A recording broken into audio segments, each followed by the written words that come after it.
Hello wadau wetu wa KingoFarm. Karibuni sana kwenye channel yetu. Sasa nitakuuliza swali wewe mtazamaji. Je, ulishawahi kutibia kuku wako na wakawa wanachelewa kupona au hawaponi kabisa? Na je, ulichukua hatua gani baada ya kuona hiyo hali? Labda kama iliwahi kukukuta hii hali, unatibu ugonjwa fulani, maybe mafua, typhoid na kadhalika, lakini kila ukitibu unaona wanapona taratibu sana au hawaponi kabisa. Yani unamaliza, labda umenunua dawa ya dukani packed na packed umemaliza, au umetengeneza za asili, kila siku unatengeneza lakini unaona haupati matokeo yoyote, unakata tamaa kabisa. Umeshawahi kukutana na hali hii?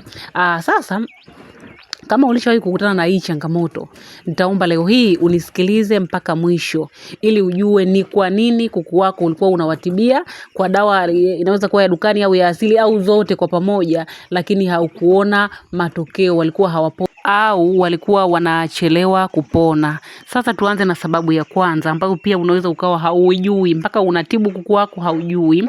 Sababu ya kwanza inaweza kuwa wale kuku tangu unaanza kuwafuga vile vifaranga ulikuwa ukiwapa madawa mengi sana.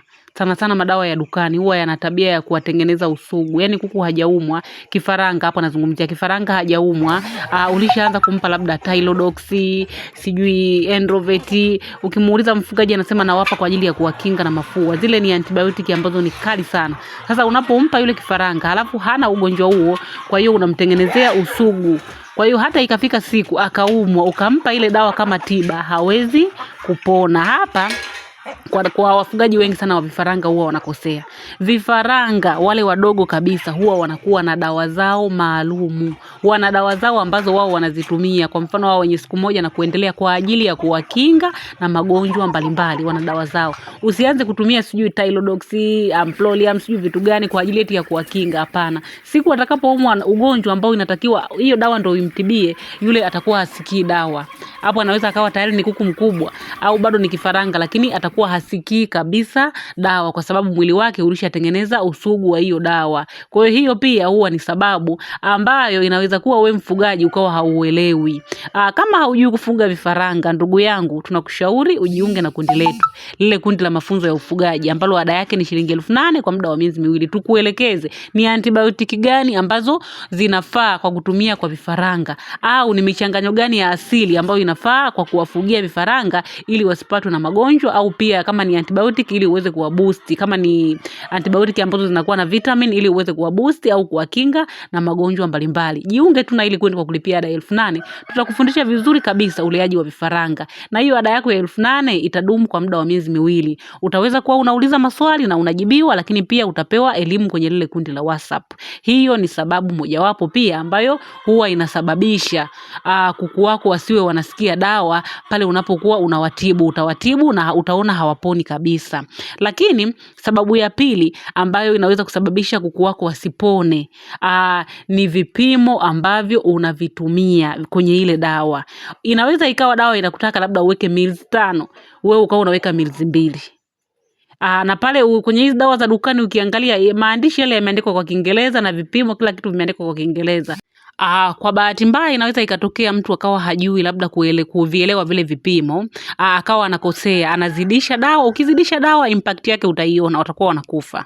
Na ukiweka kidogo impact yake utakayoiona watakuwa hawaponi au wanapona taratibu sana. Kwa hivyo pia ni vitu vya msingi sana. Ambapo pia ukiwa umejiunga kwenye ile kundi letu ambalo ada yake ni 8,000, ukinunua dawa yoyote kama utanunua ya dukani, ukitupigia picha ile sehemu ya vipimo, sisi tutaweza kukupa maelekezo vile vipimo vinamaanisha kitu gani, au uweke kiasi gani kwenye maji kiasi gani. Sasa kama hapa pia pana changamoto, na kushauri pia jiunge na kundi ili ujifunze zaidi. Na mwingine anaweza kawa anatumia tu hizi za asili, lakini yeye anatumia vipimo, hazingatii kipimo chochote, anachuma tu majani anayasaga, anawapa kuku alafu analalamika hawaponi. Hizi za asili pia zina vipimo ambapo ukizidisha pia unaona impact, na ukiweka kidogo pia lazima uone impact. Unatakiwa utumie vile vipimo sahihi ambavyo wafugaji wengi wameshavifanyia majaribio na wakaona kuku wao wao wamepona na wameendelea vizuri kabisa. Sasa hivi vipimo vya kwenye kitabu cha hivi vipimo hivi utavipata kwenye kile kitabu cha tiba za asili. Kwa wale wenye kitabu chetu cha tiba za asili, mne tumeweka na vipimo sahihi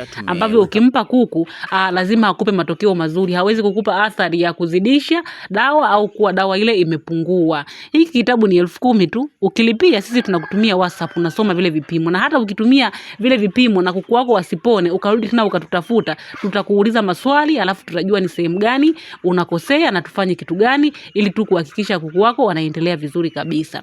Na sehemu ya 3 ambapo pia unaweza ukaona kuku wako waponi au wanachelewa kupona, hapa ni sehemu ya muhimu zaidi pia. Je, kilichowasababisha kuku wako wakaumwa ugonjwa huo umeenda kukizuia au kukiondoa? Kwa mfano, kuku wako wamepata typhoid, unatakiwa ujiulize kwa nini wamepata typhoid. Inaweza kuwa wamepata typhoid kwa sababu ya uchafu, maana typhoid inasababishwa na bakteria. Kwa hiyo wamekaa labda maeneo ambayo yana unyevu au uchafu kwenye chakula au kwenye maji. Kwa hiyo unaenda kwanza kaangalia, je, chanzo ni kitu gani? Au banda labda lilikuwa limechafuka sana, kama ni coccidiosis, labda banda lilikuwa limeloa sana. Kwa hiyo unaenda kwanza kadhibiti kile kitu, kakitoe. Au kama ni kuku wako wana mafua, labda banda lako kilichosababisha wapate mafua hivyo, banda lako lilikuwa haliwapi mzunguko wa kutosha wa hewa. Basi nenda kabadilisha ile sehemu ya mzunguko wa hewa, hakikisha banda lako lina hewa safi muda wote. Na kama ni hivyo, na kama kwenye upande wa miharo hii mara nyingi ni unyevu, uchafu, kwa nenda kadhibiti kwanza kile kitu. Ukishadhibiti kile kitu ndo uanze kuwatibia. Na vitu vya kuchukua angalizo, unapokuwa unawatibia magonjwa haya ya bakteria, hakikisha banda lako pamoja na virusi, hakikisha banda lako limekuwa safi, umelisafisha vizuri, umemwaga jivu. Tunamwaga jivu tunapotibu haya magonjwa ya bakteria na virusi kwa sababu jivu lina uwezo wa kupambana na virusi na bakteria. Unaweza kuwa unaendelea kuwapa dawa kwenye maji yao ya kunywa, lakini yale mazingira yale ya mle bandani wakidonoa chini pale bado wanakutana na virusi pamoja na bakteria. Hawa kuku wanakuwa hawaponi au hawasikii pia dawa. Kwa hiyo ni muhimu sana ukisafisha banda lako umwaga jivu. Kama wanaendelea kunywa ile dawa ikatokea wamejisaidia kinyesi ambacho kina hiyo rangi ambayo ya huo ugonjwa kama ni coccidiosis, typhoid, kipindupindu, basi toa kile kinyesi pale, halafu mwaga jivu lile eneo ili kuhakikisha bakteria, virusi pamoja kama na fangasi walikuwepo wanakufa. Halafu wale kuku waendelee kutibiwa. Usitibu kabla hujafanya haya.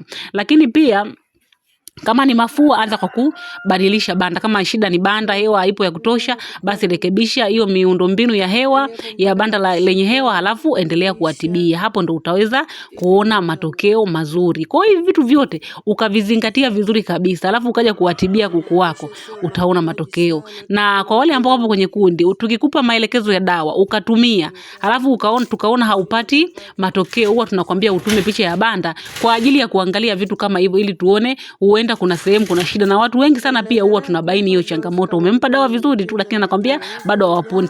Tunamwambia tuma picha ya banda tuangalie ili tuone kama kuna sehemu ya kurekebisha, turekebishe. Hizo zote ni faida utazipata ukiwa kwenye lile kundi letu la WhatsApp. Hata ukatibu, usipofanikiwa tutarudi tena kukuuliza kama ni tiba ya dukani au ni ya asili, tutarudi tena kukuuliza maswali kama haya ambayo nimekuwa nikijiuliza, lakini haya ambayo mimi nimekujibu. Tutaangalia ni fakta gani ambazo zinasababisha hawa kuku wasiweze kupona, tutaweza kukubadilishia. Tuna kundi la WhatsApp, hilo ada yake ni 8,000, lakini pia tuna vitabu kama 6 saizi vya ufugaji. Tuna ufugaji bora wa kuku wa kienyeji, tuna kitabu cha ufugaji wa broiler, tuna kitabu cha safari ya ufugaji, tuna kitabu cha mwongozo maalum wa ufugaji kwa kutumia tiba za asili. Kitabu cha mwongozo ni kwa ajili ya kukupa booster na ratiba ya kuwapa booster kila siku ili watage sana au ili wawe na nyama nyingi. Kuna pande mbili, upande wa kuku wa nyama na upande wa kuku wa mayai. Lakini pia tuna kitabu cha tiba za asili. Hiki kina tiba za asili za kuku aina zote ambazo zinafanya vizuri kabisa pamoja na vipimo vyake sahihi. Na kitabu kingine tulichokiongeza ni kile kitabu cha kutengeneza incubator ya boxi. Pia sisi tunauza incubator. Kama unahitaji incubator, sisi KingoFarm tutakuuzia incubator nzuri ambazo zinafanya kazi kwa ufanisi wa zaidi ya 90% na unapata vifaranga wako vizuri. Tutakusimamia tangu unaweka mayai mpaka unapata vifaranga. Kama unahitaji huduma hizi, chukua namba hapo kwenye video na utupigie au ututumie ujumbe. Asanteni sana.